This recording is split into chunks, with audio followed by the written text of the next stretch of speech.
And good afternoon, ladies and gentlemen. Welcome to the Pennsylvania Junior Bowlers Tour live on YouTube.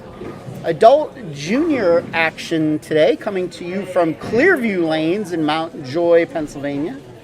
We are down to the final four. The matches today are going to be 1 versus 4, 2 versus 3. The matches will happen at the same time, and then the winners will face each other. They will flip-flop lanes. So we're only going to have 2 matches today, three games in total. Sir, gentlemen, I need you to move, please. Thank you.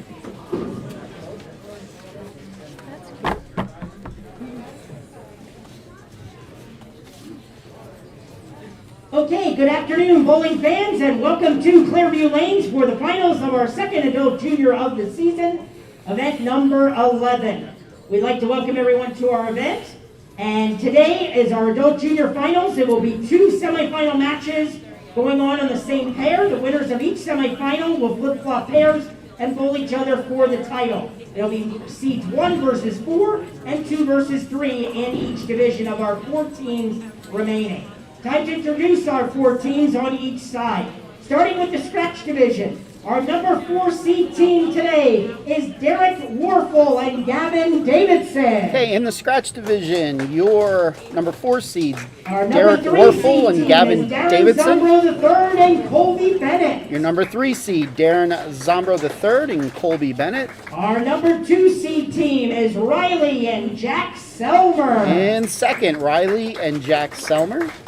And our tournament leaders for today at plus 429 for 8 games is Parker Lobach and Tyler Heckman. And your leaders, Parker Bowling Lobach fans, let's have a and nice Tyler hand for our 8 Heckman. scratch finalists. That is the scratch division. On to the handicap division. Okay, now it is time to introduce our 14 doubles teams, 8 bowlers in the handicap side.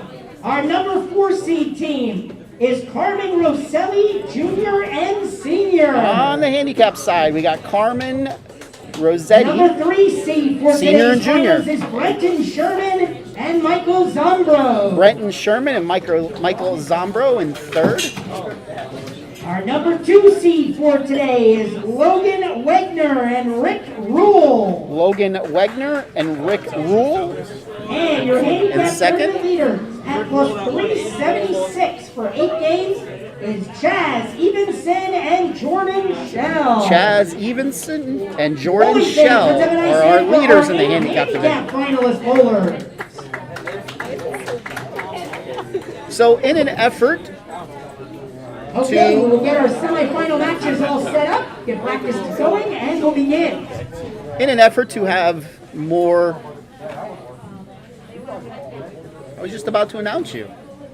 He can wait. That's right. He can wait. In an effort to bring more parents and bowlers onto our live stream, we got a surprise today. We have not 1 guest, but we have 2 beautiful ladies joining me today. I will let them introduce themselves so you could be surprised. Kristen Derrick here, commentating. He finally let me on one. And Colleen Bennett. so it's like we got Team Colby to the right of me today. That's correct. Go Colby and Darren. Now, you could go get him the water now. Yeah. You might need it. So let's go over our finalists today. By the way, they bowled on the lithium pattern. Lithium. Your top seeds, Parker Lobach and Tyler Heckman. They were plus 244 after qualifying. Then they shot games of 443, 442, and 500 to get to plus 429. Riley and AccuJack Selmer are in second. They were 189 after qualifying. Then they shot games of 480, 418, 451 to get to 338. So pretty big difference between first and second place today. Darren Zombro III, Colby Bennett they are in third. They were plus 226 after qualifying. Then shot games of 368, 483, 437 to get to plus 314. Good enough for third. And rounding out our top 4, Derek Warfel and Gavin Davidson.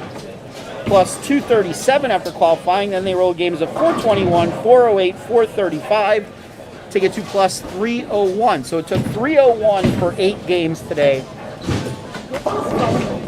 to make it.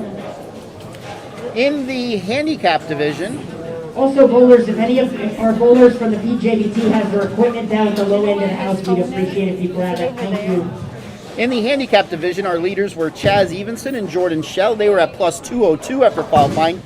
Then they rolled games with handicap of 421, 511, and 442 to get to plus 376.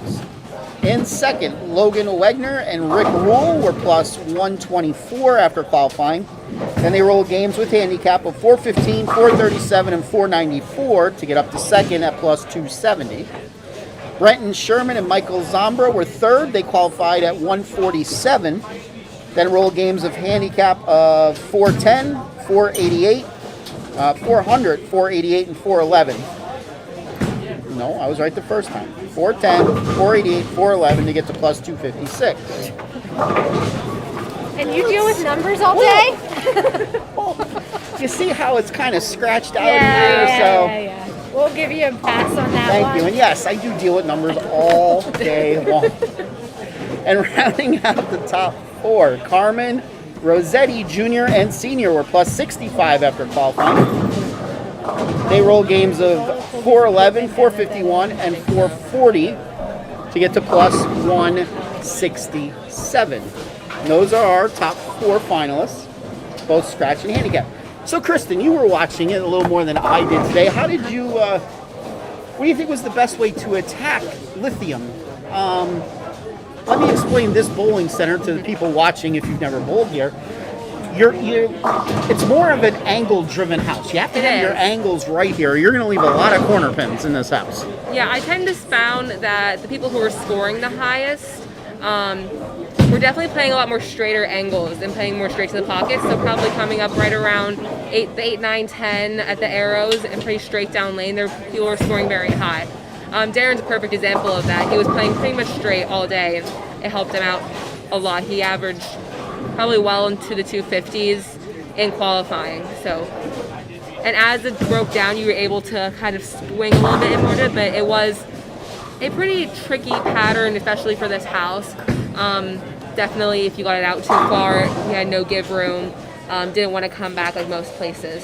So yeah, it was definitely a very angle demanding pattern for the day. Yes. So you're in college. Yes, I am. You're in your second year or third? Yeah, so I'm just about to finish my second semester. Of your sophomore year or junior year? My sophomore year. Sophomore year, okay. At Adelphi University. do they have a bowling team? They do. I'm on their Okay. bowling team, of All right. course. And I can't ask you how they're doing because, well, no one's been bowling yet. Yeah. Yeah, so But you should have some tournaments scheduled, right? yeah, so we do have some tournaments scheduled. Fortunately, I'm not bowling at all this year. I'm not bowling until next season. But, you know, cheering my team on from home as much as I can. So still getting improvement, getting tips from my coach. So, Colleen, Yes, sir. let's look at the college mom aspect of this. So, Okay. for those that are watching, whose children might be, you know, a junior or a senior this year, what's it like dealing now with a college bowler different than when he was in high school? He's been gone now almost a full semester, and he goes to McKendree. That is That's correct. out in the Midwest, Yes. out Illinois, right? Yes. Okay. Great bowling school. Absolutely, yes. So, any challenges being a bowling mom from the time that he was in high school till now that he's in college? I wouldn't say challenges, only because COVID is a little different this year. They haven't started really bowling yet, other than practicing and team evals. So we're not missing anything because nothing is going on. Right before they came home from break, they did have a little tournament amongst the boys and girls. They called it the COVID Cup. And the coaches, Shannon O'Keefe, and the men's coach, Dennis, and the director of bowling, Brian, they set up this tournament where they did singles, doubles, and quads, and they all competed against each other for the COVID Cup, which was this really pretty crystal cup that was purchased. But the great thing about the coaches is they Facebook Lived it for us. They created a Facebook group and Facebook Lived it, so the parents were able to watch and actually gave us a schedule of when all of the different kids were bowling. So, I mean, there's no real challenges because I feel like even though I am only a semester into it, the coaches really want the parents to be involved, even though they are away at college and they should be an adult and kind of on their own. They still don't want you to miss what you're used to seeing while they were in high school. Got ya. I didn't have too much of a chance to watch Colby today, but you could definitely see the influence that his coaches are having.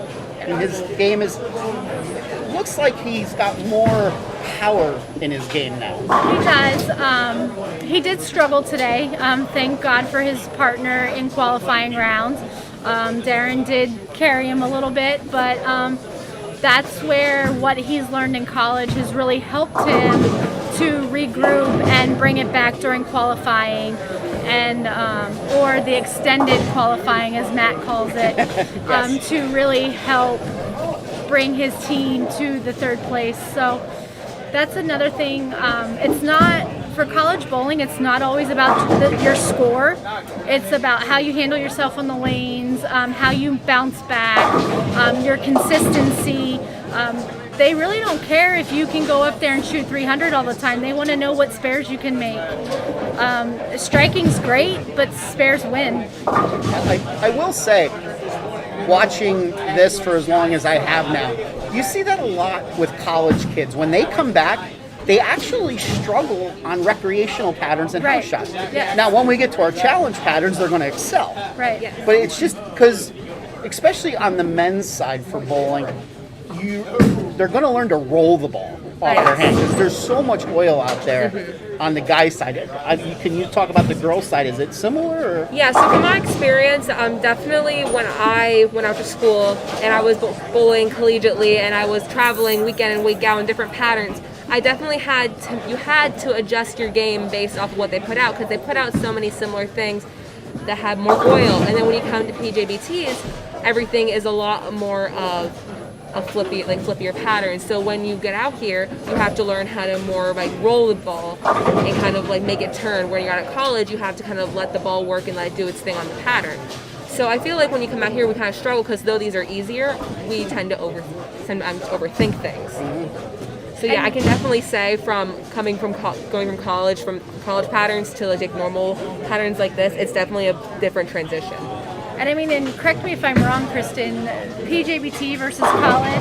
In PJBT, when you're struggling, it's automatically change balls, change balls, change balls. Yes, of course. Versus when you're at college, it's more, how can I move my feet? How can I move the direction of my ball, my hands? I mean, whatever. I definitely would agree with you on that. It also just depends on person. Like, I'm never a person who likes to change balls. But I just feel like here, it's automatically like, oh, this isn't working, I gotta change balls. But in college, they're more so try to get you into an area. Because in college, not everyone, though you want to strike, not everyone's pushing you to get strikes. We're kind of just thinking, how can I fill frames in order for my team to get a good consistent score in order for your team to win? It's not always about getting the most strikes, it's about getting the cleanest game together. Yeah. Excellent discussion. Yeah. Because what, 85% of college bowling is Baker? Of course, Yeah. of course. Usually, from what I've seen on the men's side, day one is individual as a team, and then day two is basically all Baker. Yeah. So Yeah, it's how most girls' tournaments. Like 2-day tournaments, we start with traditional, and then Bakers are the finals. And then 3-day tournaments, we normally go Baker, traditional Baker. There's a lot of team bowling. It's not individual. As soon as you get to college, it's all team. yes. All right, so it looks like we're just about ready to start. Let's turn it over to Matt, and we'll get going. Okay, bowling fans, it is time to begin our two semifinal matches for today's PJBT. Your scratch division is on your right. We have top seed Parker Lobach and Tyler Heckman taking on number 4 seed Derek Warfel and Gavin Davidson. In the other semifinal, we have number 2 seed Riley and Jack Selmer taking on number 3 seed Darren Zombro III and Colby Bennett.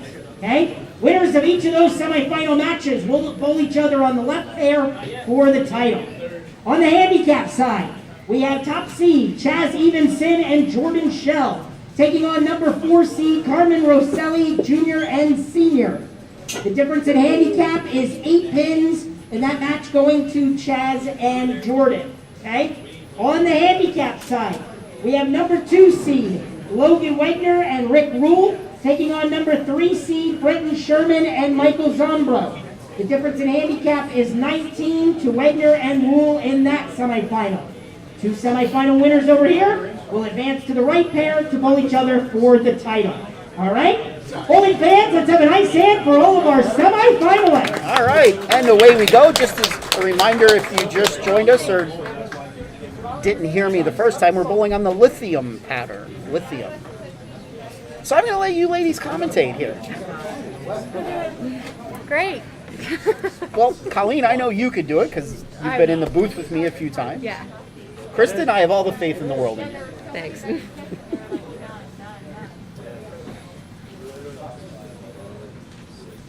So Parker and Derek are both seniors this year. Derek goes to Penn Manor, and Parker, I'm not sure where he's at. It's like the Allentown area.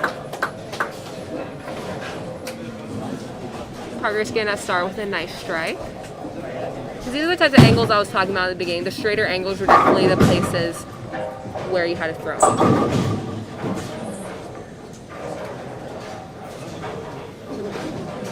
On the handicap side, Carmen started out with a strike. Chaz left, looks to be the 1-2-4. I can't see what Derek left, so that's all on you guys.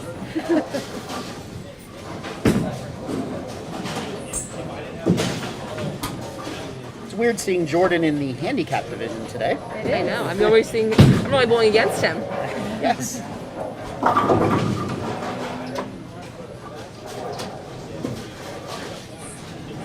I think Chaz goes to Penn Manor as well. I could be wrong, but I'm pretty sure he does.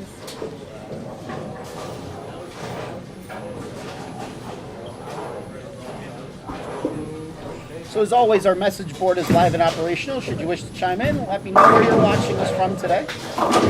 Gavin with 10 back.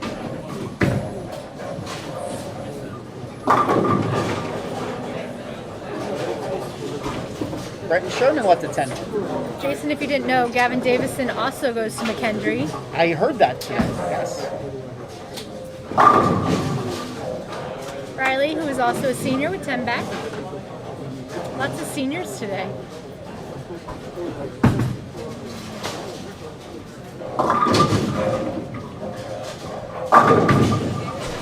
And Darren starting us off the strike.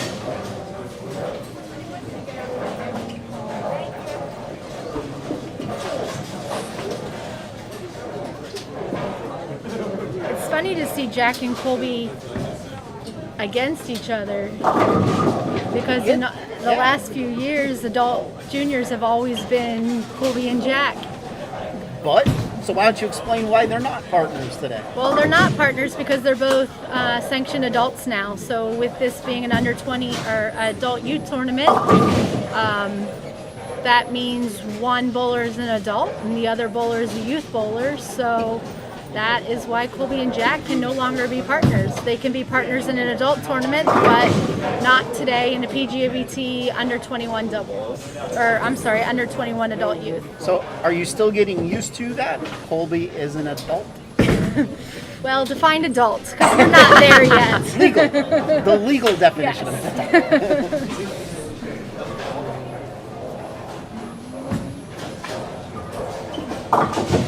Well, and to just think Riley will be 18 in 9 days. It's just like, where are these kids? All I know is I'm about 18 months from getting AARP. Oh, I'm not quite there yet. And we know Kristen's not even close. Oh, God. It wasn't that long ago I was complaining to you about how I was going to be turning 20 soon. Yes. And I was like, I'm getting so old. Yes, you were. Carmen up, frame 2. He comes in high, leaves just the 6 pin. So it looks like Chaz and Jordan are Parker with a good shot. It's a little bit of a flat 10. Let me see the handicaps. It was 8 pins. 8 pins. I think it's to Chaz. Yeah. Yes, Chaz Yeah. and Jordan Jordan. getting 8. Gavin coming in just a little bit high, leaving a 4-6-10. And it looks like Bretton and Michael are getting 28.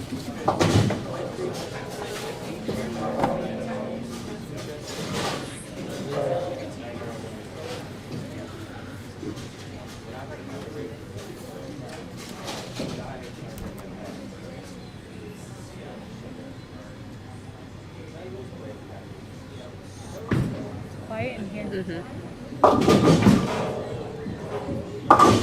Parker That's picks a- up his spare. Lots of red dots up here this first couple of frames.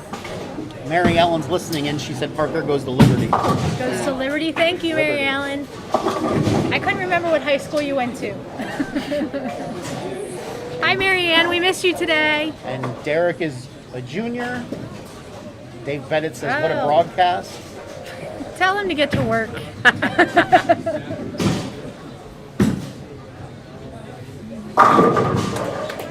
Good shot there by Tyler. Derek must have grew like 15 inches over the summer because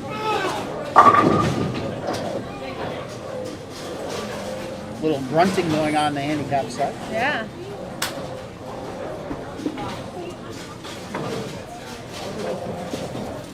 Logan now up, lane 26. He's off of a spare in the first. Has a good shot.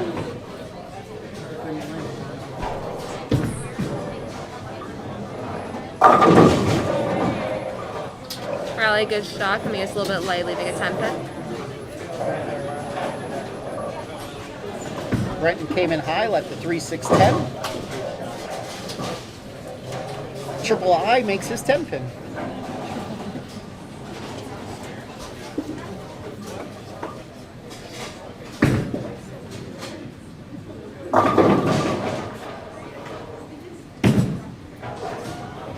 Riley just misses his 10 pin.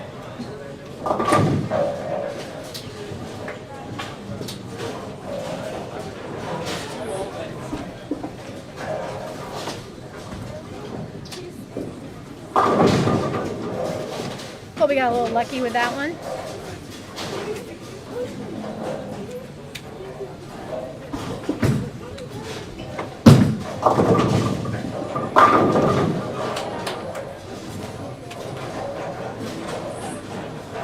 Jack came in light, left the 210. On the handicap side, both Logan and Rick struck in the second. Brenton made his spare. Michael now up. He comes in high, leaves himself a 6 pin. Parker told me today he submitted applications to William Patterson and Weber. I'll have to talk to him to tell him which one's the better one to go with. We were trying to get him to come visit McKendree.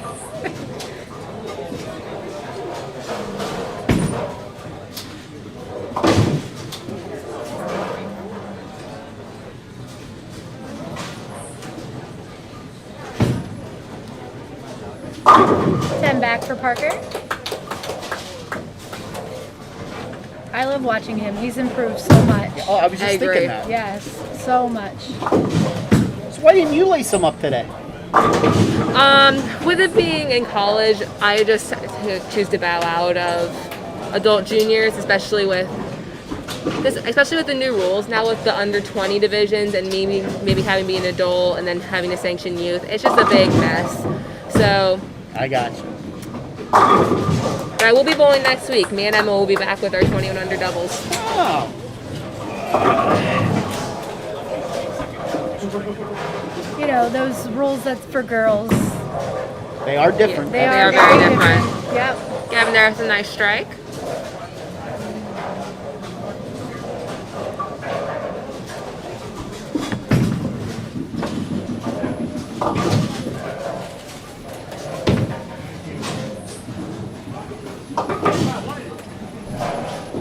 Logan chiming in, rooting for Tyler and Parker. They're up at the moment. Oh, I Riley was just just about off his to mark say. there. why didn't we see him today? But then I forgot about the PA rule, and they don't live in PA. For those of you that don't know what Colleen's talking about, right now in the state of Pennsylvania, it's a Pennsylvania rule, not a PJBT rule. If you're from out of state, unfortunately for you and any guest that you bring, you must show us a negative COVID test, no older than 72 hours. Hopefully that rule gets lifted really soon. We certainly miss our Jersey friends, especially with Jersey shutting down again. They can't have sporting events. Oh, they're shutting down again? Indoor sporting events are for a month. Wow.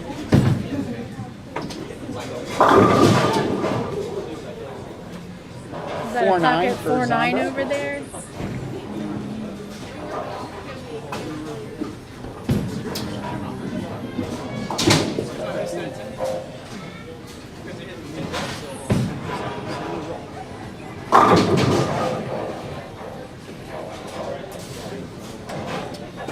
Jack strikes. Let's see what Coley could do in the third. He's on a strike.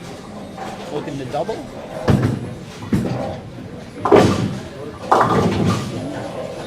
Comes in high, leaves it 3-6-10. Michael Zombra on lane 26, got one on his spare. Logan Wegner now up on lane 25. He's working on a strike. Greg Warfel is off his shot a little bit. Comes in wide, having the 1-2. Logan gets his double. Colby picks up 3. That spare used to be his nemesis. And then he went to college. I wish I could say the same about myself. Yeah. Which is something that you see a lot in youth in today's age. They have trouble with that spare for some reason. Back in my day, it was simple. Move 4 left and throw the ball. Yeah. Bowling was much simpler then, though. It sure was. Now much more complicated. Yeah. You bowled on one pattern and that was it. Parker Whatever doubles that- up, giving us another Whatever strike. the house decided to put down was what you Yes. got. But I will say, in some ways, it was harder back then because the equipment was not nearly as advanced as it is Well, today. yeah. And back then, a lot of bowling centers would only strip the oil off the lanes maybe once a week. Right, right. I remember my dad's old rubber bowling balls. Yep. My first bowling ball was a rubber ball. Yeah. I'm going to bet yours wasn't, Chris. Nope. I think mine was. Or just. No, my first bowling ball was plastic. Mine was a blue light special at Kmart.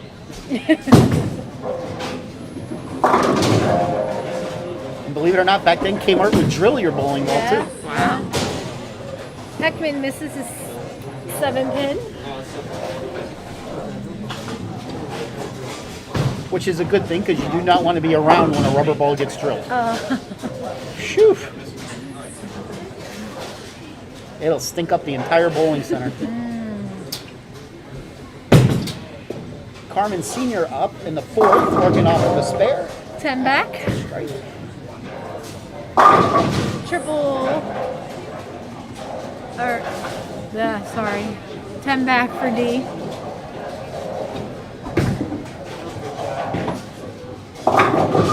I think I was going to say your I, and then I didn't.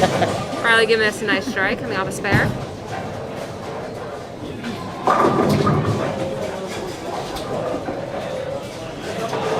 See if Colby can keep it going.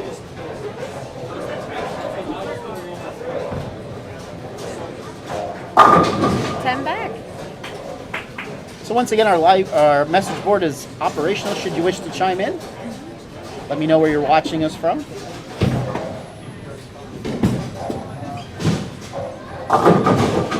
That's a double for Jack. Yep. Jack is coming off a tournament victory last Sunday, I believe. He Yeah. won a decent-sized tournament at Burke's Lanes down in Sinking Spring.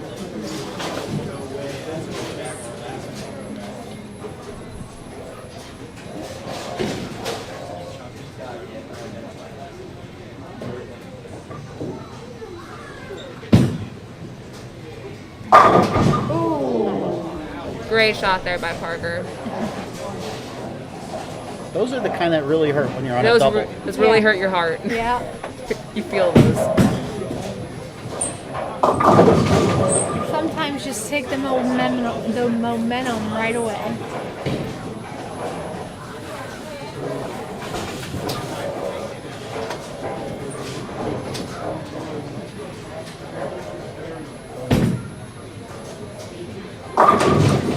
Zombro with 10 back.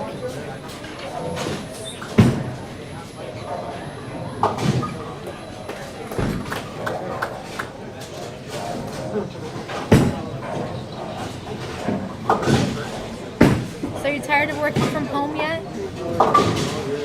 I am and I'm not. I miss not talking to people, I will say that. But I certainly like saving all the gas money. Well, Having yeah. a 60-mile round trip travel to work. I'm sure food money in some cases. Yeah. I don't know if you packed your lunch or ate out. No, I'm way too lazy to pack. Although Actually, some of the 10 places back. down there make really good food, so I do miss that. Yeah. You know, I did have to go into the office one day this week. I mean, now you have to make your own food all day long. I've been getting a lucky break there. A little sloppy.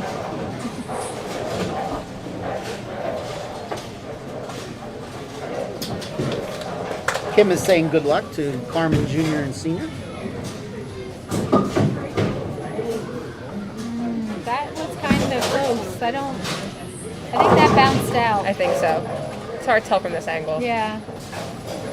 But looks like Yep. they're all over it. It certainly sounded like it bounced. Yeah. Riley with a 10 pin. D with a double.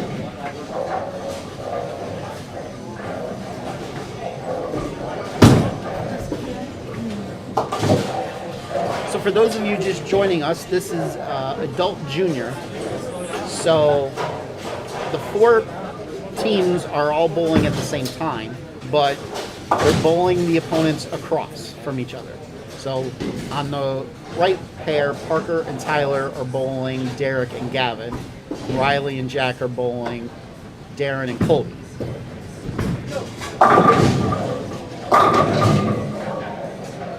The 2 winning teams will then move on. We will flip pairs. Scratch will move to 25 and 26. Handicap to 27 and 28. And joining me in the commentary booth is Kristen and Colleen.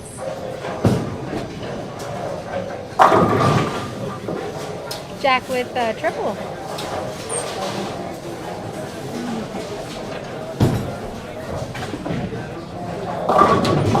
Colby covers his spare.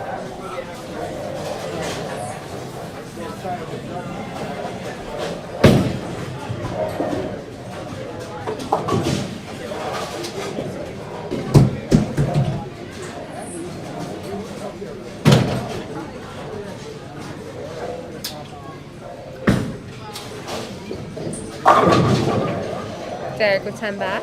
Good shot by him.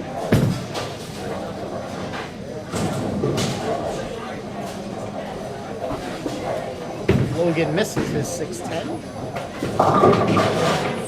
Brent just a little high. Leaves 9.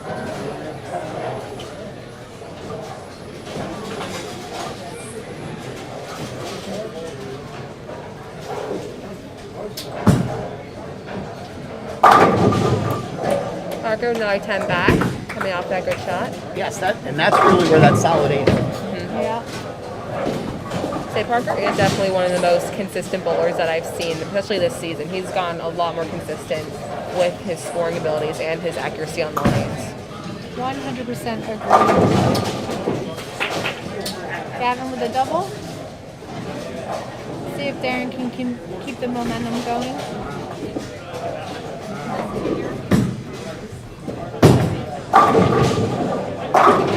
Seven pin for Heckman.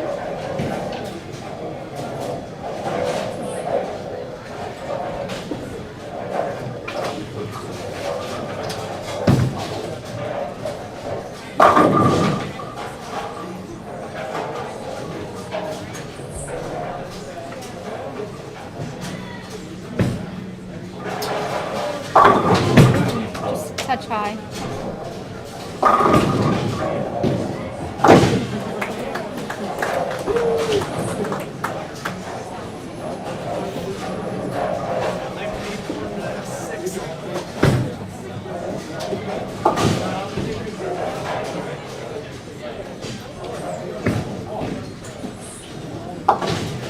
He covers his spare. So on the handicap side, it looks like the Rosellis are up by about 30 with the handicap. Late ball 7 there, Riley.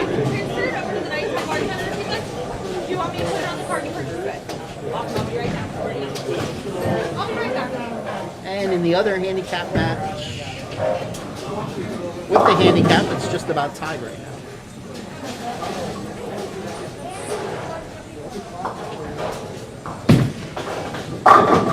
Send back for Colby. Well, he's got lane 27 down. The thing with him when he bowls is you don't know when the ball hits the lane. No. Like, you don't hear it. No. And when you do hear it, you know he's not going to strike. Like, There it is a just- very rare occasion. Yeah. Like yeah, today. Yeah. But like I'm waiting for the ball to like Yeah, and then, exactly.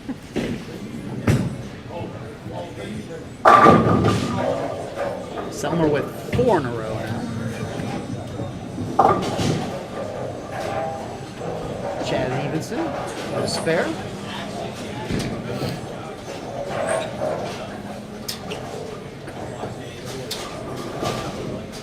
Jack said today that today is the first day in a long time that he's bowled well here at Clearview.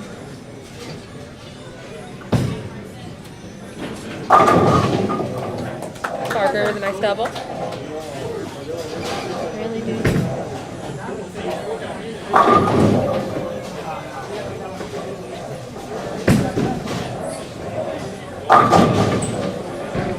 Great shot there by Derek. Just coming in, bringing the 10.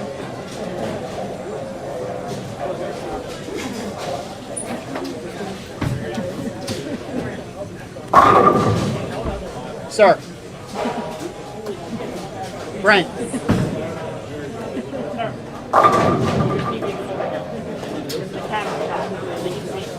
Standing in the way. That's okay. Yep.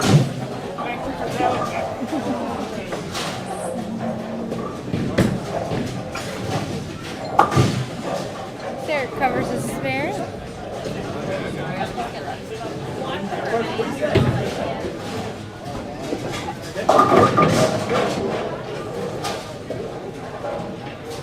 Logan leaves 9.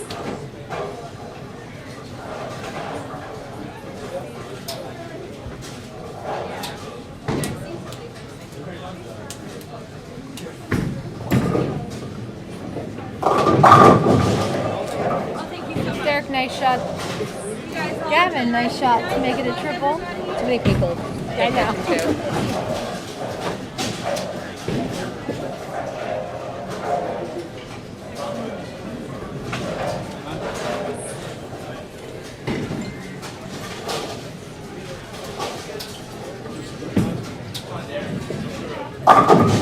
Good shot there by Darren. 10 back.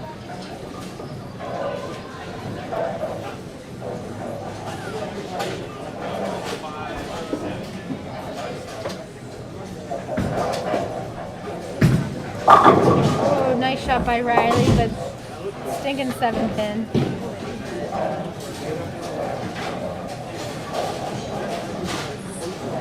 Let's see what Rick could do.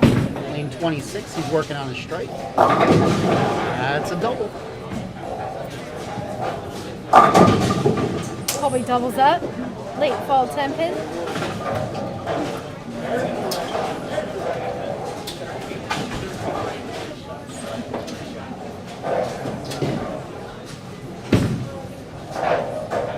Oh, Riley misses it. I left 13 left in 3 shots.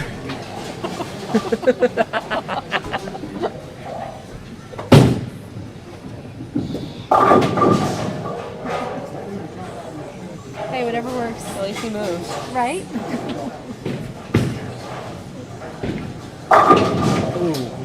Great shot there by Jack. I would guess from that expression he left a 10 pin. Yes. Parker's right in my. Right in your point of view. Yeah.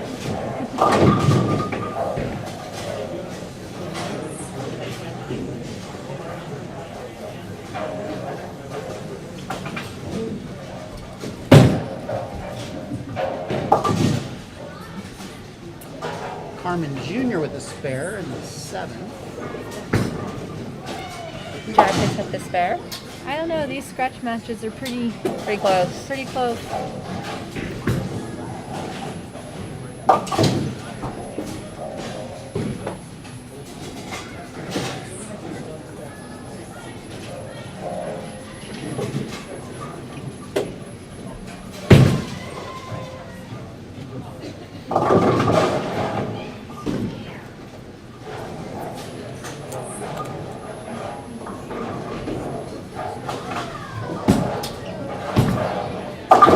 Parker got lucky there.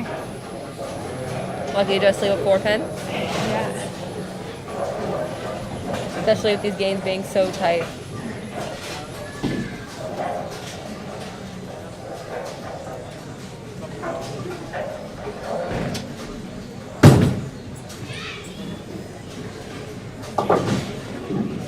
Carmen Sr. makes his spare.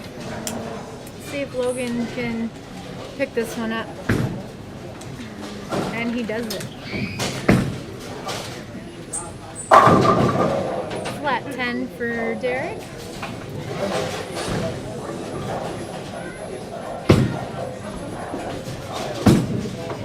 $10 back for Brent. And Parker covers his spare.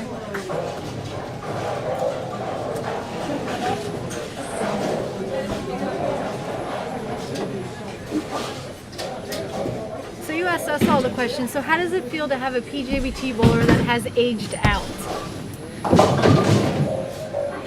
I don't have a PJBT boy aged out yet. He's not 22 yet? He just turned 21. Oh, I So thought he was 22. He could actually bowl next season yet, too. Ah, when does he turn 22? November. Oh, I didn't realize he Yeah. only just turned 21. Good thing with late birthdays, I'm the same way. Yes. Got me 2 more seasons. Yes. Not that he gets to many, Right. being up in state college. Yeah. I don't know. I messaged him to see if he's watching. He didn't message me back yet. That means no. I mean, Good shot there for Gavin. That was 4 in a row. he did message me about how bad the Jets are, so Well, And Tyler covers his spare. But to answer your question in a different way, me having a 21-year-old makes me feel very old. right, yeah. Now somebody you can go out drinking with. Yes, I did Instead tell of the him. privacy of your own home. He is watching the stream, by the way. Oh. Hi, Daniel. I did tell him the next time shot he's there by home, Darren? we're going to the casino. I told him. Oh, there you go. I forgot about that. On my show, I'll give a plug to Fats TV. We did drink on his birthday. We did a birthday show for him. We tossed one back. Can't say that I've turned that on once. That's okay. It's probably not your kind of show. It's probably past my bedtime. That too. You do get up early in the morning. Yeah. A little high for Colb's. But you could always go back and rewatch them. I could, yes.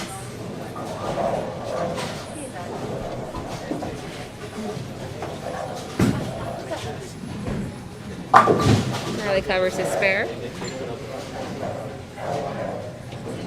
He says hi.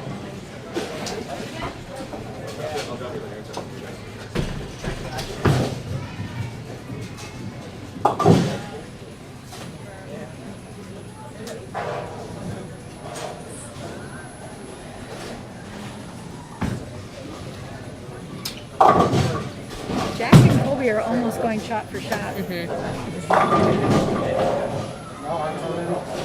So Derek and Gavin are up in the first match. And in the second match, Pretty close. Yeah. but I'm going to say Darren Darren and Colby are up by just a little bit. they're up by 7. 140. Actually, they're up by about 30 on the strength of Darren's double. Yes. And that late open by Riley is really what keeping this match ahead. Again, like we said earlier, it's where spares are important. You can strike all you want, but that one spare can... Yes, from watching, I was watching Riley bowl pretty much all. He's been having some troubles with some spares recently, especially today. I don't know if it's just because of the lanes. His dad, I had his dad on the stream a couple weeks ago. About 3 weeks ago, he told me the same thing.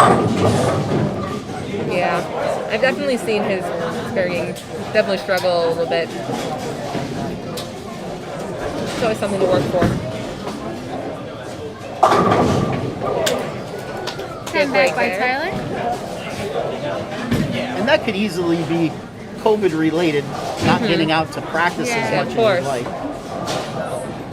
See if Gavin can keep this string going. And he does. He does. 5 in a row for Gavin. It's one of the better shots I've seen him throw today. And he's one of the better examples of college being a great improvement for him because he has improved so much from being out at a great school. Yeah, definitely. But as we're talking about going to college and improving, but we also should mention how much hard work these college bowlers put in to improve. It's not just the coaches that are helping them improve. They've got to put in the work Exactly. to improve. And the biggest thing of that is listening. I know McHenry has the house that they bowl in. They can practice there. The team can practice there for free between like 9 p.m. and midnight or Yeah. something. It's just, but they're there, you know. People are committed. Yep.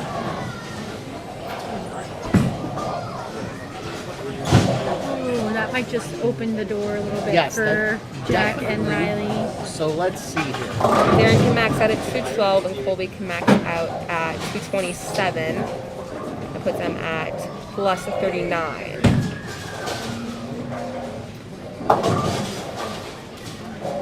Riley 196. Still pretty close. Yeah. The shot's big here from Colby. Yes, it is.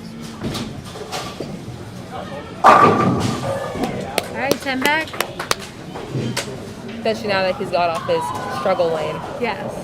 The one thing I will say about Colby, yes, he's my son, and I'm not trying to put him on a pedestal, but I know Jason will back me up on this. He can and usually is quite the clutch bowler He is, yeah. when need be. It's just pressure that he is able to put on himself and not necessarily choke at the end of the day. But that comes from high school bowling. Yes, I agree. I was going to ask, when he was in high school, how many years did he bowl anchor for the team? 3, sophomore, junior, and senior year. So the same as my son did. Yeah. Freshman year, the coach's daughter bowled anchor just because she was the coach's daughter. But he did Was get she a senior that year? She was. He did get the opportunity to bowl anchor at the Baker tournament, the Winter Baker tournament, and he really proved himself then. So Derek with an open in the 10th. It's about 174. It's going to be interesting. It's going to be very close. Yep. So they could shoot 422, Parker covers his spare. 18, and 35. So Parker and Tyler are winning. Yes.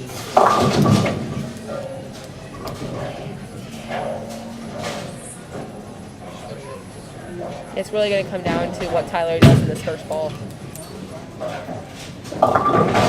This is where you two are great because I still don't know how to keep score.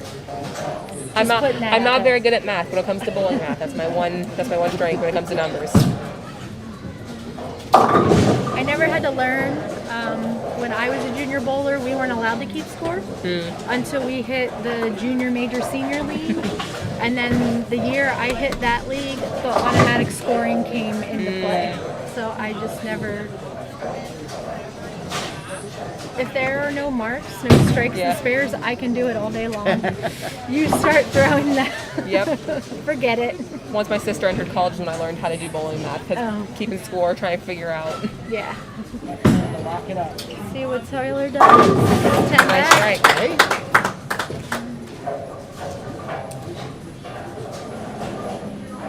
Statistician Matt to my right. Did he only need the first one, Matt? That is correct. And now he really only needed the first one.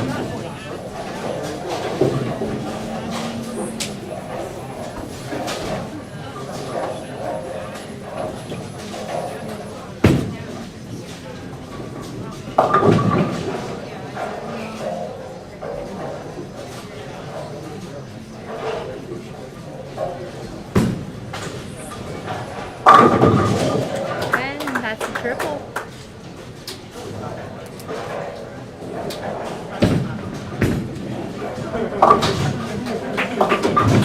All right, so Parker and Tyler will be moving on.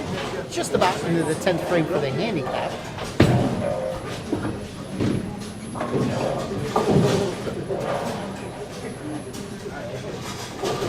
Little Brent looks like he's getting tired.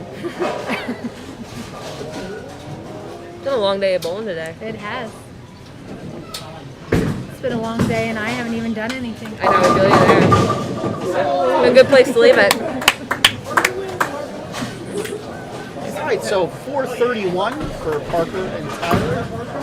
Gavin strikes here, and they will shoot even 400. And I see the math here for Darren and Colby and Riley and Jack. Riley and Jack can max out at 443, and Darren and Colby can max out at 439. So it's a pretty close match right now. On the handicap side, Michael Zomber with a triple. 431 to 400. Okay, Riley up first. Just a bit high.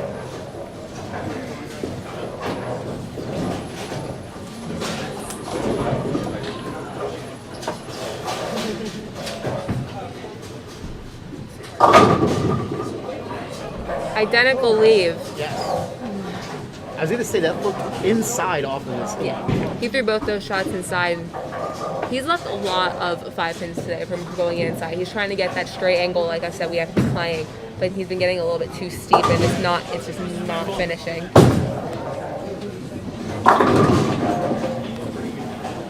All right, into the 10th on the handicap side. Carmen up first. He leaves a 10 pin.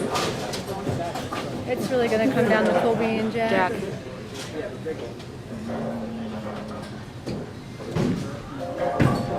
I think they're both on their good lanes. Shaz with a strike. Ooh, good try, D. Darren finished with 191, and Riley can max out at 176.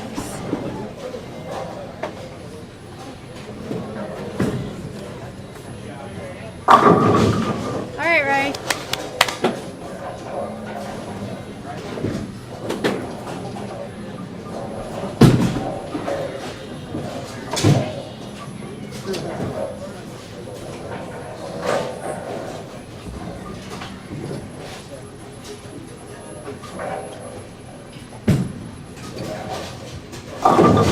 Jack coming in just a bit light.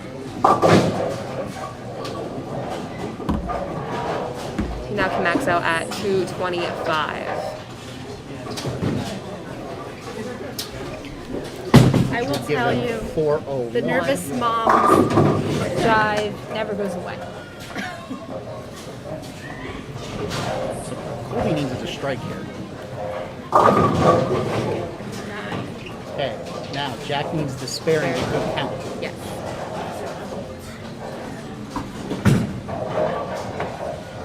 Jack spares.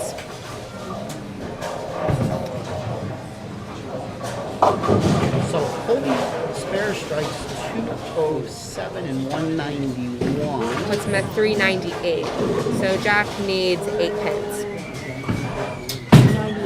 aren't good at math. I told you, I'm good at bowling math. Bowling math's my only strength. Any other thing, don't ask me. 401, 398. Yeah.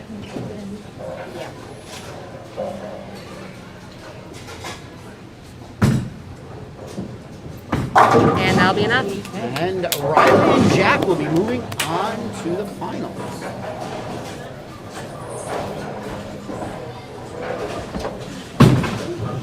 On the handicap side, Carmen shot 183, Chaz shot 158. Carmen Sr. shot 186, so that's 369. And Jordan with a spare here. Shoot.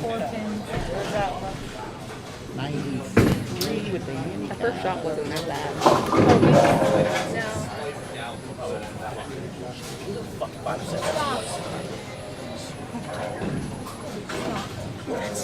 Oh. His shot wasn't bad.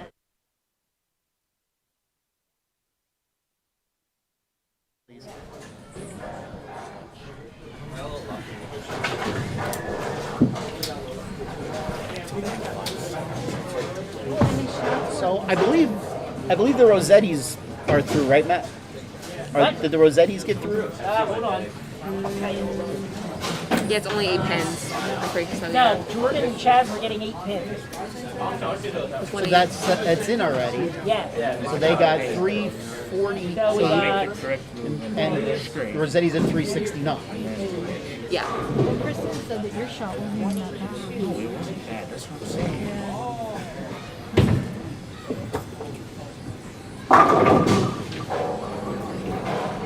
yes, the Rossellis won.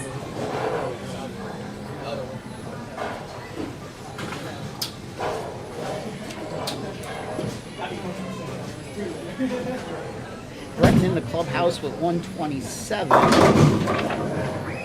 That's 4 in a row for Zombro.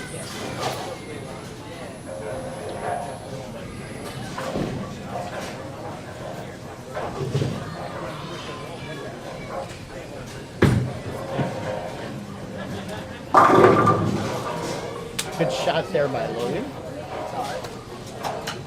He could strike out for 166.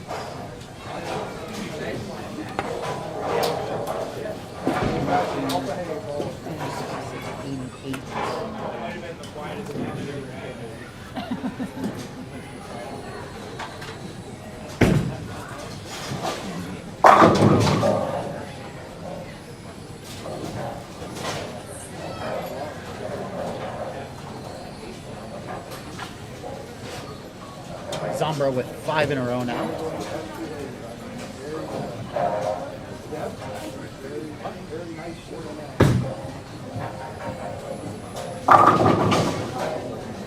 All right, Logan gets 9 for 165. Difference in handicap is 19 going to Logan and Riley.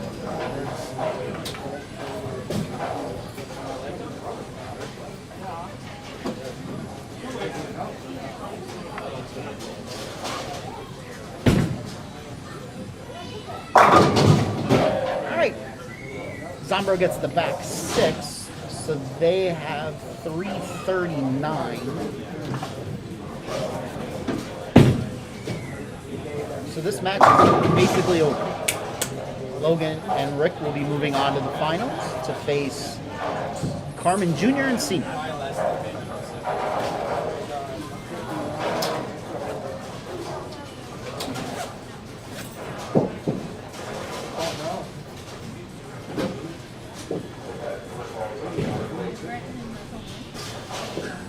Breton and Michael Wall. Yeah.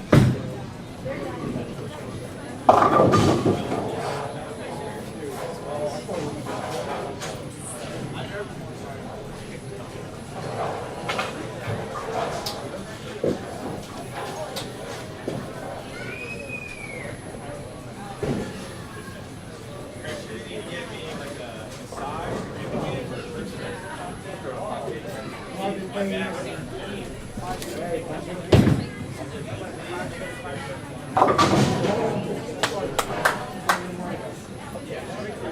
right, 377 to 339.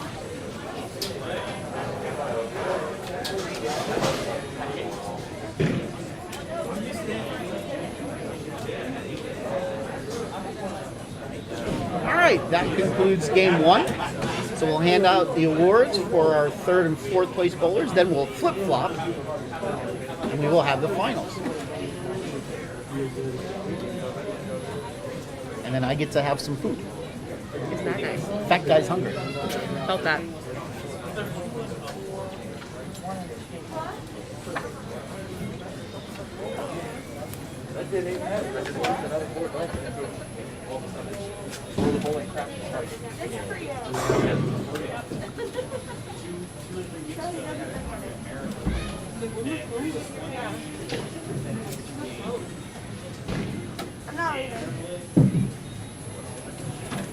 Down to Matt. Okay, bowling fans, that concludes our semifinal matches for today's tournament. Finishing officially fourth in the scratch division, getting a $75 scholarship and a $75 payout for the adult, goes to the team of Derek Warfel and Gavin Davidson. Derek Warfel and Gavin Davidson.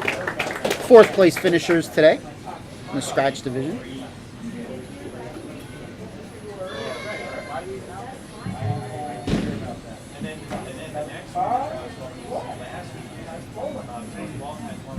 And our third place finisher in the scratch division, getting a $75 scholarship and a $75 payout for the adult, goes to Darren Zombro III and Colby Bennett.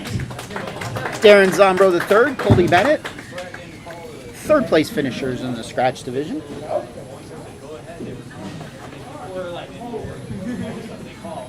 Okay, in the handicap division, our fourth place finishers receiving a $75 scholarship and $75 payout goes to the team of Brenton Sherman and Michael Zombro.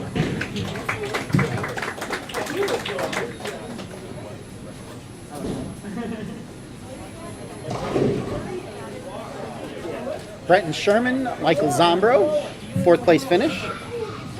And our third place finishers in the handicap division, getting a $75 scholarship and a $75 payout, goes to the team of Chaz Evenson and Jordan Shell.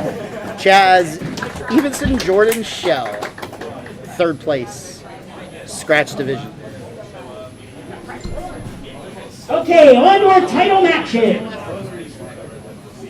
All right, while we're getting ready for our title matches, let's look at the upcoming schedule. Give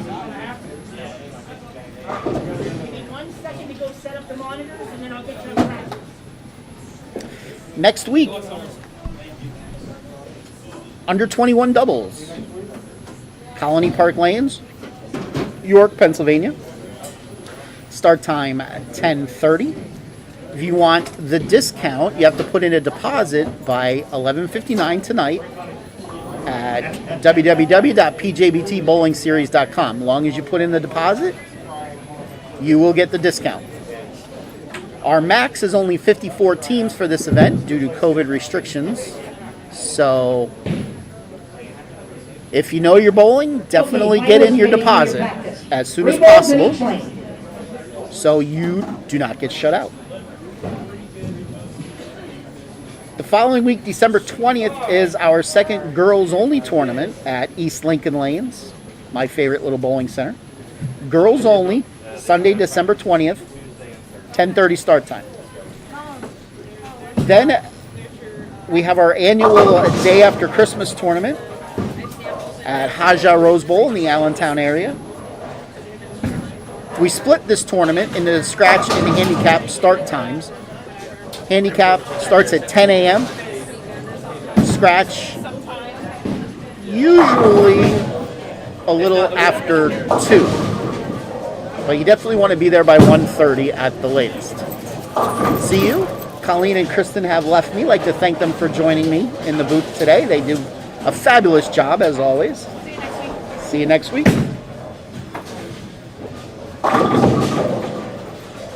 So, handicap at 10, scratch at 2. Day after Christmas, Haja Rose Bowl in Allentown. Then we finish off 2020, thanks be to God, with our New Year's Eve tournament at Strike Zone up in Pottsville. Another tournament we have every year. I want you to listen to this, though. This has a special 10 a.m. start time, not the normal 10:30. Strike Zone starts at 10 a.m. Mark that on your calendars. Then the first Sunday in January is our next girls-only tournament at Town and Country Lanes up in Bethlehem. Girls-only tournament, Sunday, January the 3rd, Town and Country, 10:30 start time. And then on Sunday, January the 10th,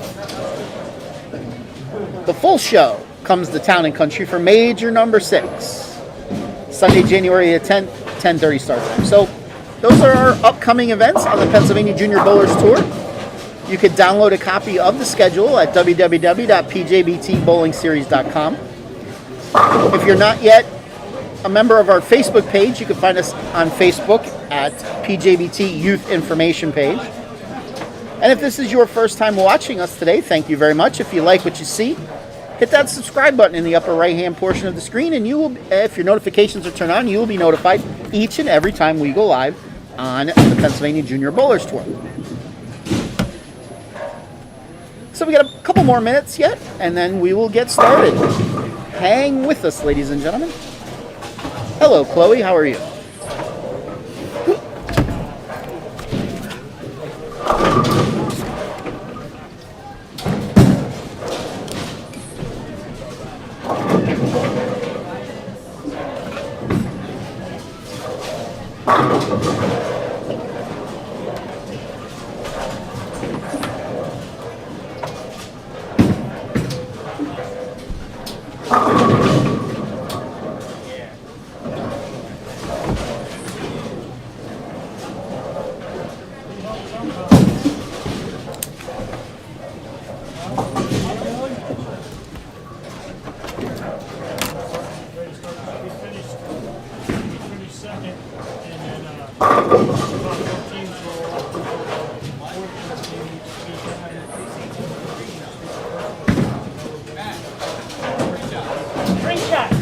In each lane.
The leaders of the scratch division were Heckman and Lobach. What's so funny, Chloe?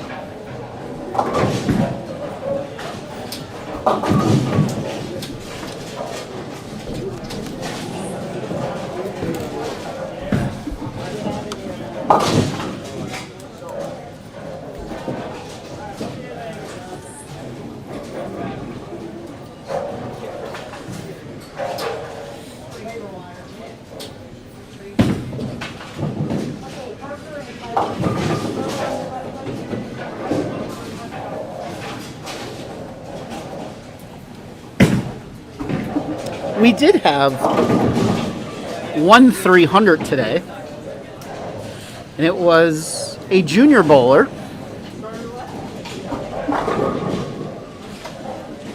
And for those of you that know who shot the 300, you will be very surprised if you know the person.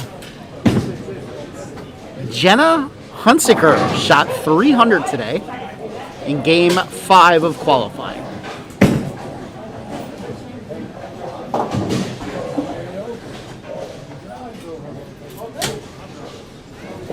I was told that was the first time she ever had the front 10. Well, first time she ever had the front 10, 11, and 12. She was not in the 300 pot.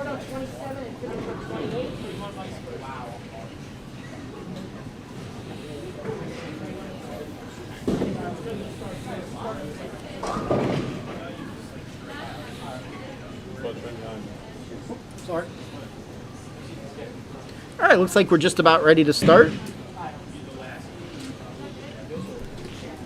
Okay, bowling fans, it is time to introduce our title matches for today's PJBT. On the scratch side, we have top seed Parker Lobach and Tyler Heckman taking on number 2 seed Riley and Jack Selmer. Parker and Tyler have elected to start their match on the left lane. On the handicap side, we have number 2 seed Logan Wegner and Rick Rule taking on number 4 seed Carmen Rosselli Jr. and Sr. The difference in handicap is 37, going to Logan and Rick, and they have elected to start on the left lane. All right, bowling fans, let's have a nice hand for our title matches for today's PJBT. All right, off we go. We got Parker and Tyler up against Riley and Jack, and Logan and Rick against Carmen and Carmen. Looks like Logan and Rick are getting 37 pins.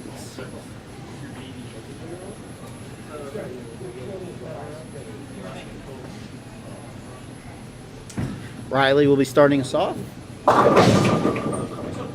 He leaves an 8 pin.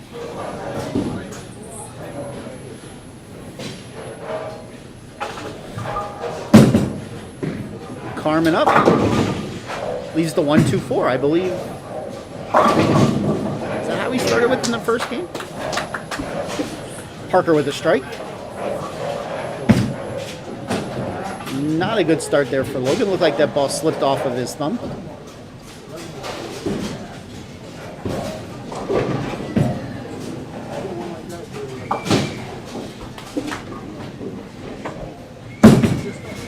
Spare for Riley, spare for Carmen.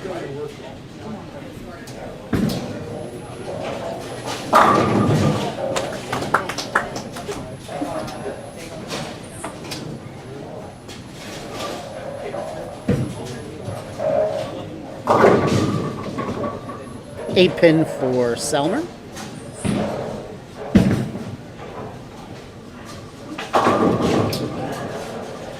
Logan gets 9.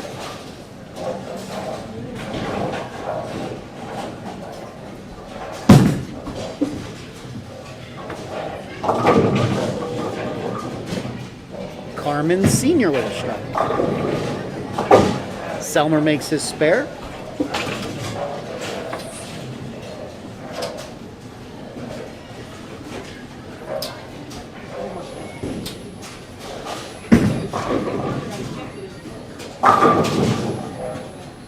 Rick Rule with a strike. Riley with a strike in the second.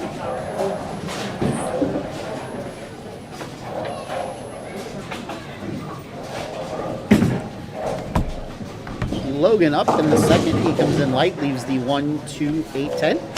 Joining me in the broadcast booth now, tournament director Matt. How you doing there, Matt? Good afternoon, everybody, or good evening. I don't know where we're at yet. Probably evening, I guess. 5:30, so we're close. Another exciting day out here at Clearview Lanes in Mount Joy. Beautiful day, beautiful redone center. Yes. Another one of the bowling centers we've gone to since COVID that has remodeled. So everything looking good. We were here 2 weeks before the official shutdown in March for our event, and they were very fortunate. They got 2 events in for the year last year, and we're back on the schedule this year. So, but the center looks great. Did a little bit of remodeling, and we're happy to be back. Down to our title matches here.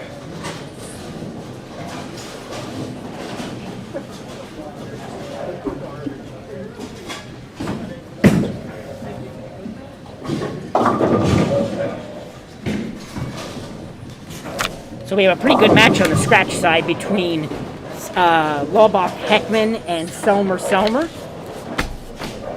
And on the handicap side, we have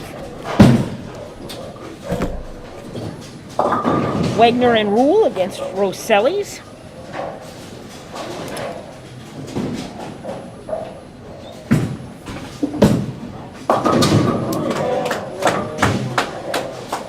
Ball came in a little high, but Parker with the strike. Parker and Tyler perfect through 2.5 frames in their title match. Meanwhile, the Rossellis have an early lead, but they also were going in with the handicap. Oh, Harmon Sr. not able to make his spare there. 28 in the second.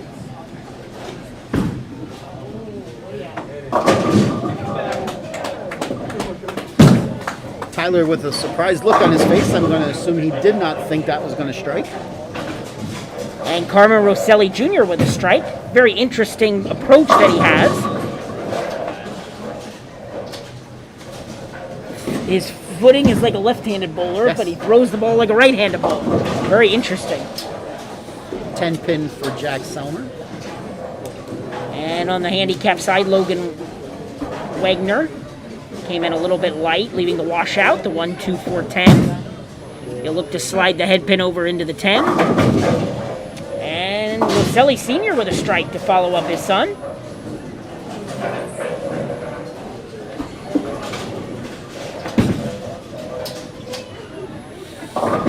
Oh, great shot. Great shot for Logan there. Coming off of the 2 opens. Riley with a strike in the 4th. Remind everyone that we have 2 PJBT events, one open to everybody in Pennsylvania that lives and resides in Pennsylvania. Next Sunday, our 21 and under doubles event will be at Colony Park Lanes North in York, starting at 10:30. We can take the first 54 teams for next week, so make sure you sign up in advance. Next week's event, 21 and under doubles, as long as you're under the age of 21 as of August 1st, you can compete. And then the following Sunday is our girls-only event on Sunday, December the 20th. And that'll be at East Lincoln Lanes in York. And those are our 2 final events before the Christmas holiday. And then we'll have our big day after Christmas tournament this year on Saturday, December 26th. So make sure you check out our website with all the updates. Hopefully we could take out-of-state bowlers by then. That would be nice. Certainly, the rules are not made by us. But yes, we do hope to, I do know that there will not be a college event this year during our day after Christmas tournament, so that could affect entries a little bit this year. But we'll still hope to have a great event, all things considered. I think most people right now are just happy to see bowling back regularly each week, even with all the precautions.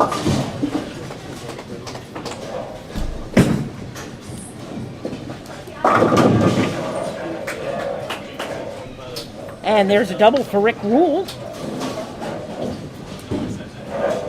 He picks up a double. Both Carmen Rosselli's with working doubles now.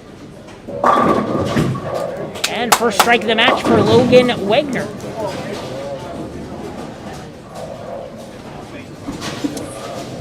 So the team of Laubach Heckman finally, the streak ends for Laubach as he leaves the 4-7. Selmer comes up high, leaving the 4-6-10.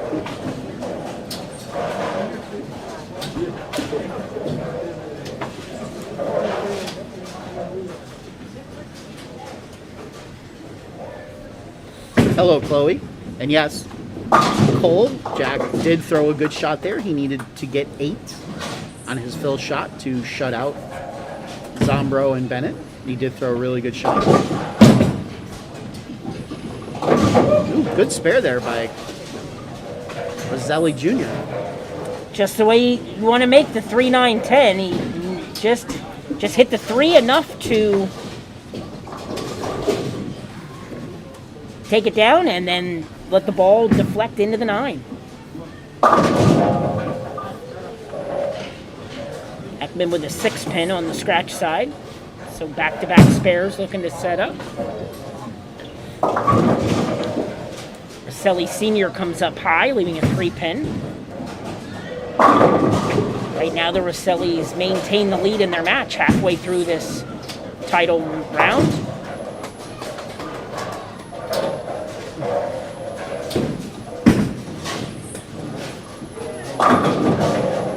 And a triple for Rick. That was a good shot. For Rick Rule. Picking up the team there. Roselli picks up his spare.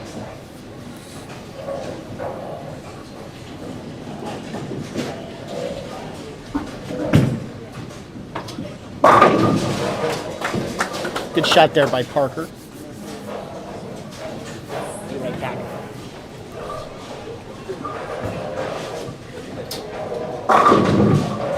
Good shot there by Riley, coming off of the open.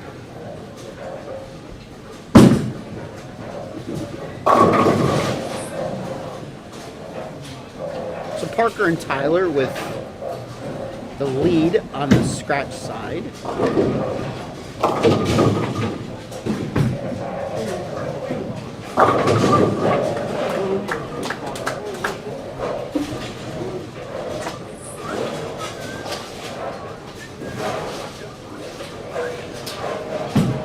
Pretty even match on the handicap side.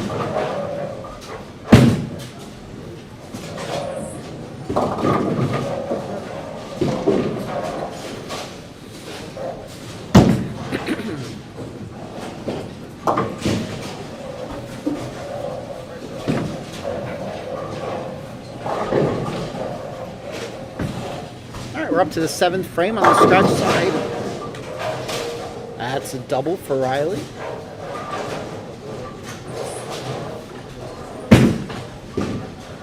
Carmen Sr. shooting his spare, which he gets, 3-6-10.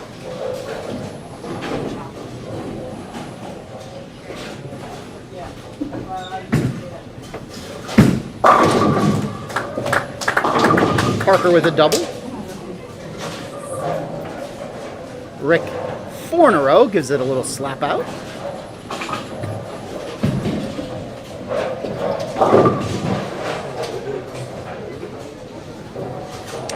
Jack leaves the bucket. Not what he wanted to see, for sure.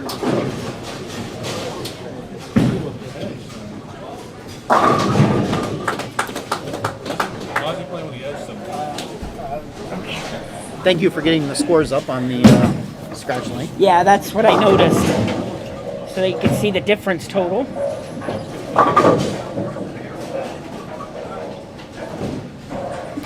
Jack makes his bucket.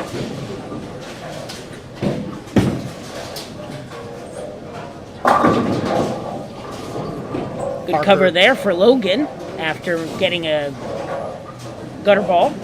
Parker and Tyler up by about 50 on the scratch side. Could be more if Parker were to strike here. Roselli Jr. misses his spare, so 131 in the 7th for him. And now that match tightens as Rick has 4 in a row, looking for 5 on the next shot.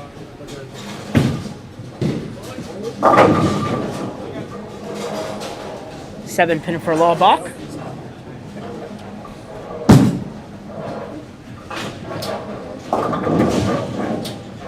Roselli Sr. comes in high, leaving the 6 pin.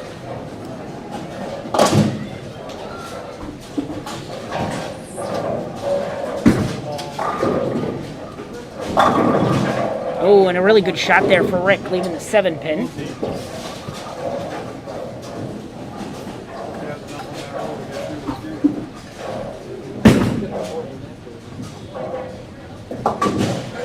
Carmen with the spare.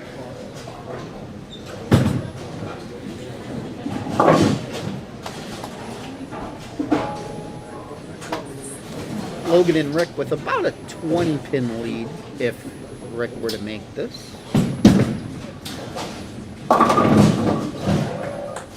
Misses his spare, I jumped gave the him ball out of the because of gutter, and still didn't make the spare. So 157 in the 7th for Rick. 15-pin lead for Logan and Rick going into the 8th frame.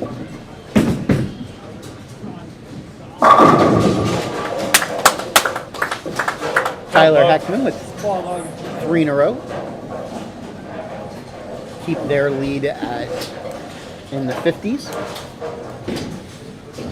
Pretty big lead for them going into the 9th frame.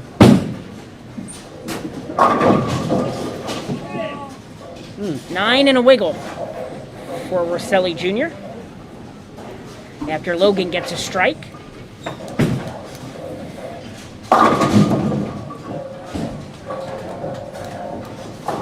Four pin for Parker in the 9th.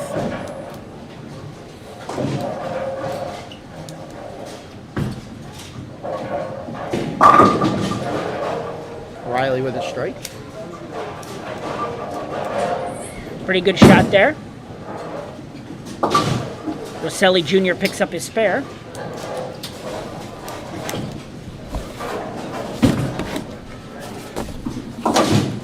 Parker with his spare. And Rick Rule with the strike.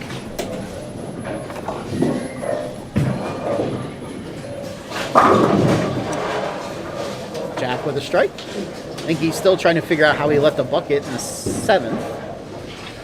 Well, they can max out for 460, which is not a shabby game, but unfortunately their opponents are set up to shoot 500 as Heckman strikes in the 9th. So Heckman could strike out for 268, Parker could strike out for 246, and that would put him in the 510 range. So they have a 50-some pin lead going into the 10th frame. So basically, a mark will do it.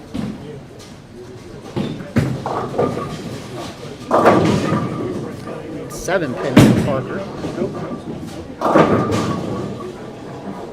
Selly Jr. with a pretty good shot, leaving the 7. His dad, frame before, leaving the 310, looking to spare it up. He gets 1, so that'll give him 140 in the 8th. Riley with a strike. Well, Riley and Jack have to strike out and just hope for some help.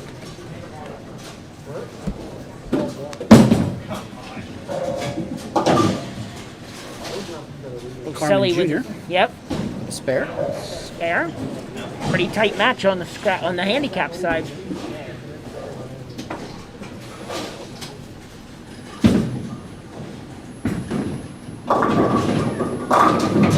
Logan comes up a little bit light, leaving a 2 pin. Important spare here for him. Riley gets second ball and a 10 strike. And a strike for Carmen Sr. So they could shoot 400 even. That is correct. 400 would be their score. Logan with a spare. 216 for Riley.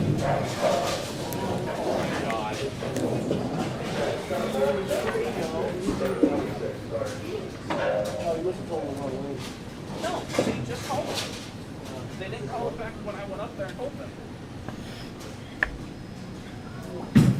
Big shot here for Jack. And that's going to do it. Yes. And Rick crosses over with a strike, giving Logan and Rick the lead as they head to the 10th frame. That was you. Yes. Fast feet and everything. I know that. Logan comes in high, leaves a 610.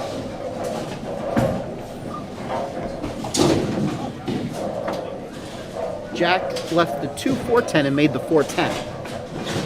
Interesting. So they shoot 424. Lobach and Tyler already in minimum in the 460s. Parker's ball finally comes back.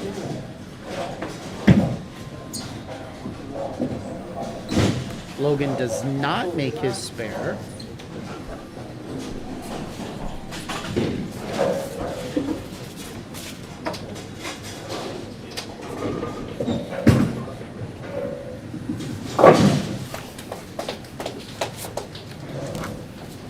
Logan posts a 131 score.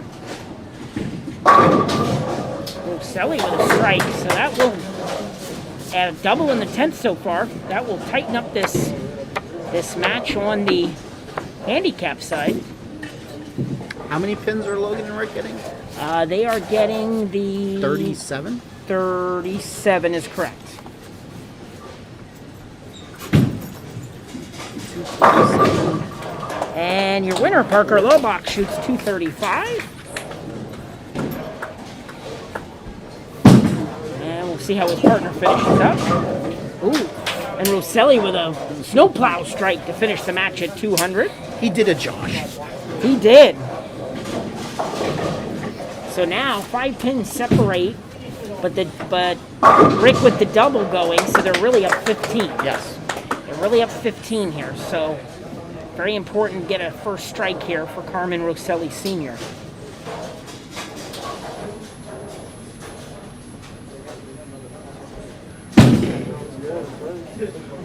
Looks like a pretty good shot, and he gets it. Big shot for him right there. So let's see if Rick can match him.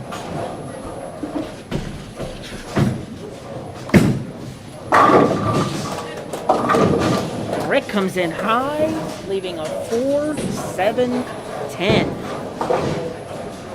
Ooh. Yes.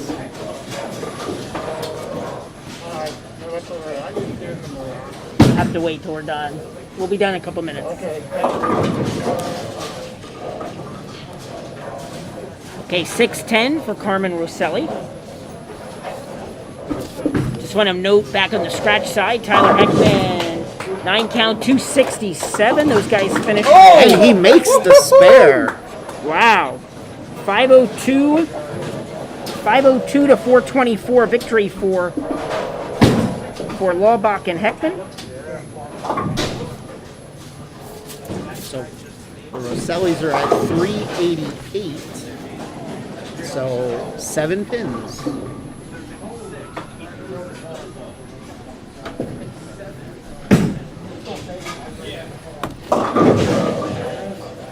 That's a winner. 390 to 388. Wow. 2-pin final. So our winners, Logan Wagner and Rick Rule.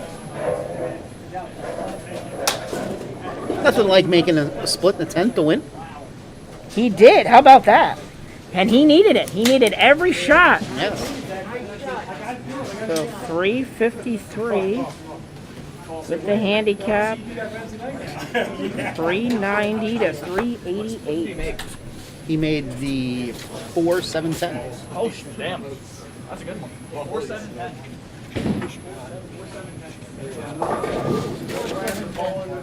All right, time to give out some final awards. Yes.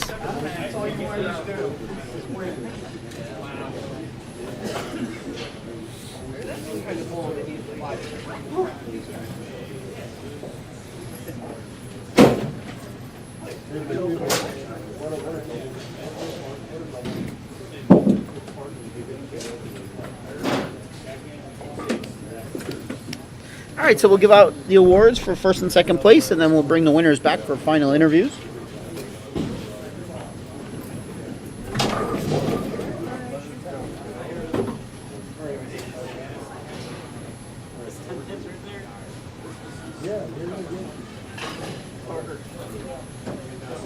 This is split cover to win the game.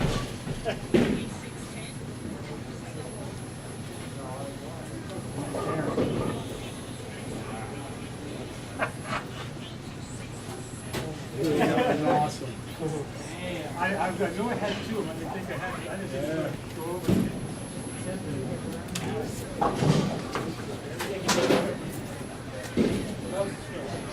Okay, and I need this.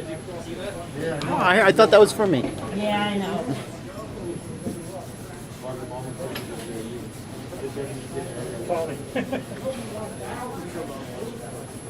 I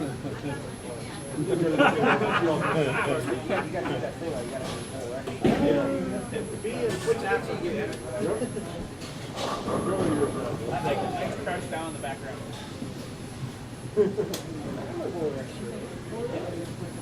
What's your favorite shirt, Chris? Come on. Get him out there when you can to get that stuff home. Plug it and re-drill it.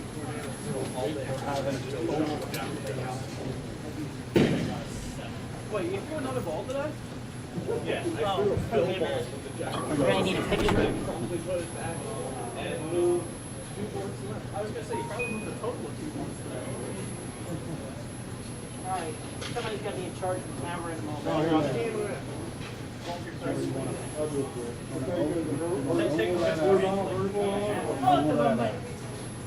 Okay, bowling fans, that concludes today's PJBT here at Clearview Lanes, our adult junior event. Time to give out our final awards. Finishing runner-up in the scratch division. The youth bowler getting a $120 scholarship, and the adult bowler a $120 payout goes to the team of Riley and Jack Selmer. Riley and Jack Selmer, second place today. Nice bowling. There you are, sir. Nice bowling. Our runner-up finishers in the handicap division. The youth bowler getting a $120 scholarship. The adult bowler a $120 payout goes to the team of Carmen Rosselli Jr. and Sr. Carmen Rosselli Jr. and Sr. Second place today.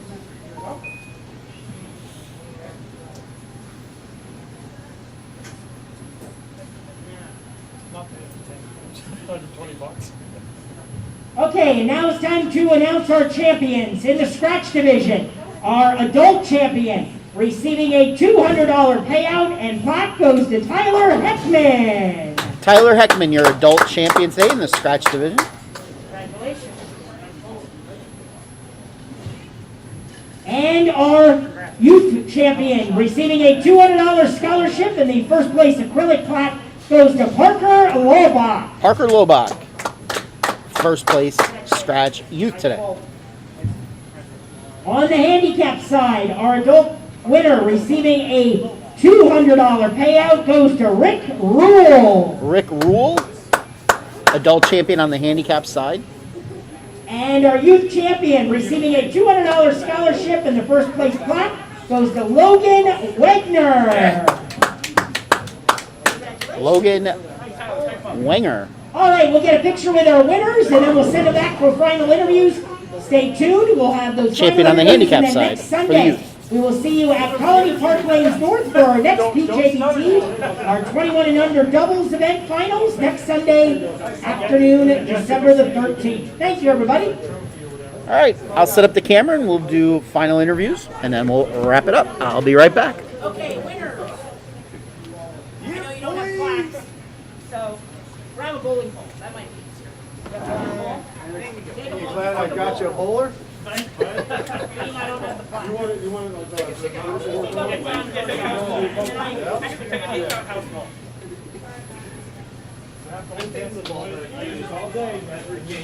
One shot. So you'll stand, we're going to make a V. So I'll stand here. So we're going to go this way. You can't say you credit your spare roll. And I'm going to pass it. Perfect. And then you two come on over. Get in there, Dad. Get some pictures. And then Dad. Here we go. Stand right here. Okay? There we go.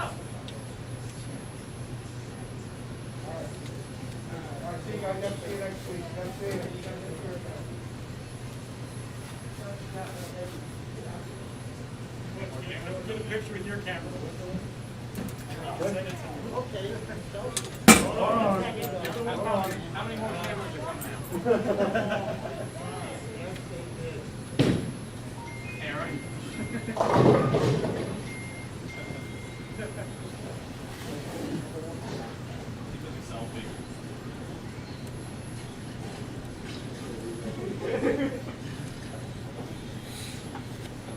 Okay, we're all good? Got it?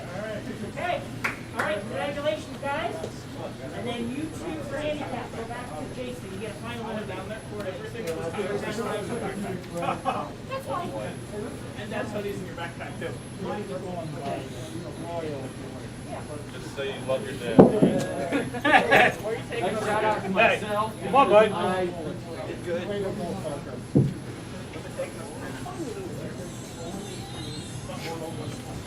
Don't trip. All right, we're here with our handicap division champions, Logan Wagner. Shake my hand. Rick Rule. Thank you. So, you know where I'm about to start with this interview. Somebody left to split the 10th. I'm sure you pretty much figured you had to make it, Yes, I did. and you threw a really good shot. Thank you. At what point did you know you made it? When you actually made it, or did you think you had a pretty good shot? I think once the way I hit the 4-pin and slide it over, I think I had a pretty good shot at making it. Excellent. Excellent. Well, it's not often we get to see a split made in the 10th to win a tournament, so thank you for giving our fans some excitement. Appreciate that. So, Logan, how old are you? I'm 13. 13, and where do you bowl out of? Leisure Lane. Leisure. One of my favorite bowling centers. How long have you been bowling for? I've been bowling for 3 years. 3 years? What do you average? I averaged about 140 this year. Excellent. You're 13, so a couple more years you'll be in high school. You can bowl on the high school team. Yes, yeah. So, let's start with Rick, and then we'll go to Logan. How did you attack this lithium pattern today? First I ever bowled on it. I just I bowl up here in Travel League on Wednesday nights at Clearview, and I just used my normal shot and continued. It was holding for me all day and everything, and I really didn't make much move at all. I was anywhere between 7-8 board, and it carried for me. Hey, Logan? Yeah, this is probably my first time as well. I had to figure it. It took me a couple games to figure it out, but I eventually got the hang of it. So, anybody you would like to thank? I know somebody. I heard somebody say as you were walking by, just say you love Dad. I heard that. Do you actually want to tell the world that you love your dad, or were you not going to say that on Yeah, camera? so I'd like to thank my dad for telling me some support and attempting to try and help me. Attempting to try to help you. Rick, anybody you'd like to thank? Yeah, I'd like to thank two of my bowling comrades. One's here, Butch Durr, and my other one, the team captain of the Travel League on Wednesday night, Paul Moore. They've both been helping me out a lot. I struggled at the beginning of the year, and they've got me squared away. Well, it's good to see that when people come and support. That's pretty nice. All right. Taking home the Handicap Division champion today, Logan is now qualified for a season-ending tournament down at Limerick. You are now automatically invited to that. Okay, thank you. So, you get to come see us on championship weekend. right. Get to spend some time with pros if you come a couple days earlier. All right, we got Logan. All right. And we got Rick. Congratulations. Thank you. Yep. All right, we'll let them step out, and then we'll bring in our scratch champions. All right. Thank you. Yep.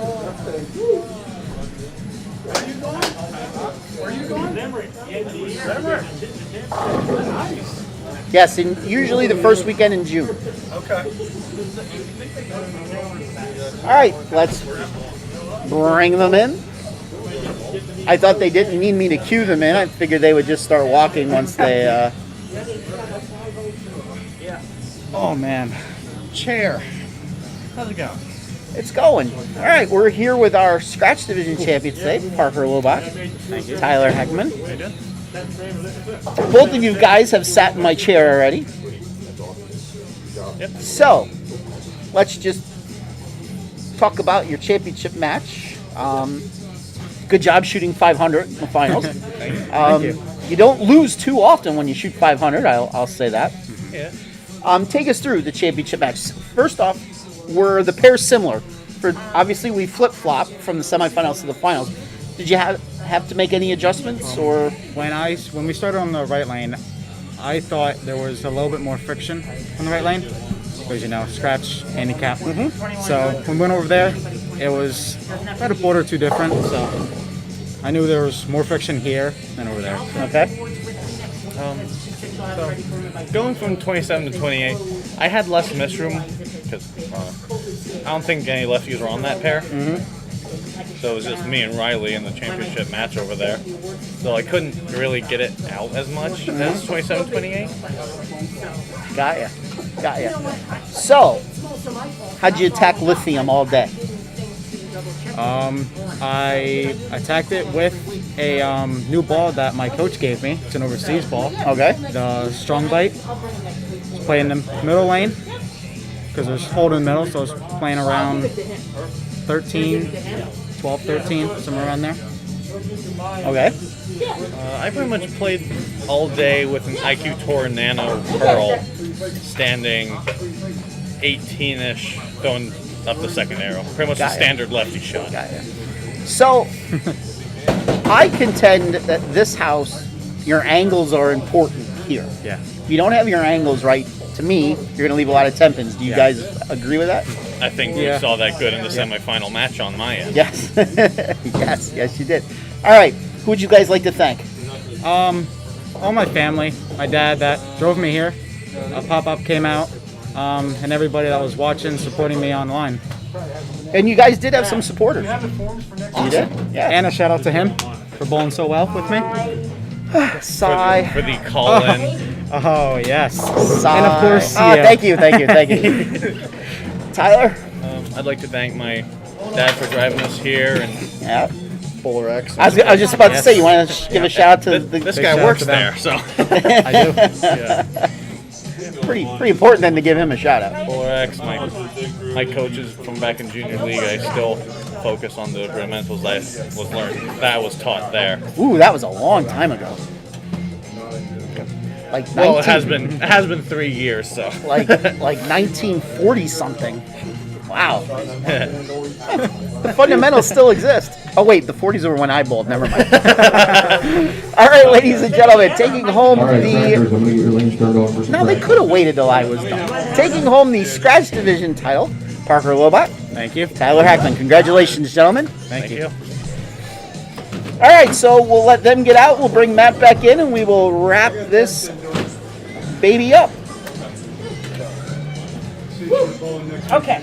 All right, so another week has come and gone. Another week has come and gone, and we are into the month of December. Yes. So next Sunday, don't forget to join us for the Baker Format Stepladder Finals next Sunday afternoon from Colony Park Lanes North for the 21 and under doubles event.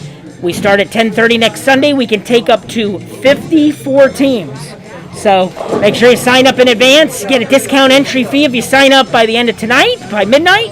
So make sure you do that. And tell them where they got to go to sign up. Go to PJBTBowlingSeries.com. Go to our website to just click on the event on the left, and you'll be able to click the button to pay your entry. Yes. So, all right, we'll see you next week in York. Have a good evening, guys. See you, everybody.